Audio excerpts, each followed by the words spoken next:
Howrah bridge শহর কলকাতার একটা ঐতিহ্য বলা যেতে পারে। হাওড়া এবং কলকাতার মধ্যে সংযোগকারী এই ব্রিজের নকশা কে করেছিলেন, তিনি আর কোন কোন ব্রিজের নকশা করেছিলেন সেই বিষয়ে আসুন আপনাদেরকে বলি। পুরনো হাওড়া ব্রিজের নকশা বানিয়েছিলেন ব্র্যাডফোর্ড লেসলি। ব্রিটিশ শাসনে রেল কোম্পানির তিনি একজন খ্যাতনামা কারিগর ছিলেন। ভারতে বহু বড় বড় রেল সেতুর নকশা তিনি করেছিলেন, যেমন ব্যান্ডেল এবং নৈহাটির মধ্যে যে জুবিলি ব্রিজ রয়েছে তার নকশাও করেছিলেন ব্র্যাডফোর্ড লেসলি। আরও বেশ কিছু তথ্য আপনাদেরকে দিয়ে রাখি।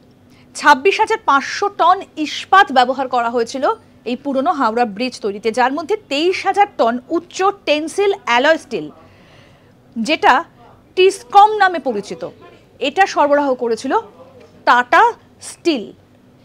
এই স্টিলটা সরবরাহ করেছিল।